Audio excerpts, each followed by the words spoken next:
Nous sentons bien qu'à Drummondville, nous sommes en train de franchir une étape, un seuil de notre croissance et de notre développement.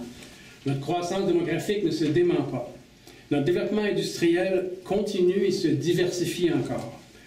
Notre développement commercial a franchi une étape importante cette année et tranquillement, le centre-ville se requalifie en un milieu de vie qui fait bon fréquenter. Nous nous sommes dotés au cours des dernières années de nouvelles infrastructures sportives et culturelles et d'autres sont à venir. L'arrivée de l'université aura une influence importante sur le centre-ville et notre rayonnement régional. Et notre croissance nous amènera aussi à améliorer nos infrastructures de base afin de nous positionner pour l'avenir.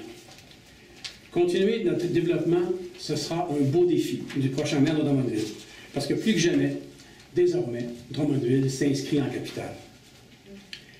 Mais ce que je viens d'évoquer, c'est la pointe de l'iceberg des défis qui attendent la mairie. Cette croissance de notre ville amène aussi un repositionnement de l'appareil municipal. Dans les derniers 18 mois, 7 directions importantes de l'organisation ont changé de gestionnaire, surtout à cause des départs à la retraite. Les personnes qui ont pris la place sont dévouées et compétentes, mais on voit bien qu'il y a quand même un besoin de consolidation de ces nouvelles équipes de travail. Nos modes de gestion doivent être optimisés. Et c'est pourquoi nous avons déjà entrepris une démarche qui va nous amener à consolider l'organisation, à la rendre plus efficiente, apte à relever tous ces nouveaux défis et à répondre aux attentes des citoyens d'aujourd'hui. Ce sera le travail du prochain conseil municipal. Pour cela, il nous faut à la mairie quelqu'un habile en gestion, qui comprend les processus, qui saura donner les bonnes orientations, capable d'accompagner l'équipe de la direction générale sans se substituer à elle. Laissez-moi vous dire qu'en dehors du conseil, Alexandre Cusson, c'est sûrement une des personnes les mieux informées des enjeux, parce que pour lui, sa ville, son environnement politique, c'est une véritable passion. Au niveau du conseil municipal aussi, il y aura des changements à apporter. Le mode de fonctionnement a besoin d'être revu. Le nombre de comités, leur fonctionnement, leur lien avec la population doit être réformé.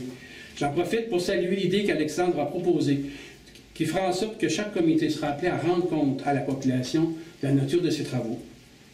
Toutes ces remises en question, ou je dirais plutôt cette mise à nouveau du fonctionnement du conseil et de l'appareil municipal, doit s'inscrire dans une vision à nommer et à élaborer ensemble. Une nouvelle concertation large doit être à la base de cette vision au service du citoyen. Une vision portée par le conseil, oui, concrétisée par les services municipaux et les organismes paramunicipaux, bien sûr, mais une vision qui rassemble la population et les différents acteurs du milieu parce qu'ils auront à collaborer à l'établir.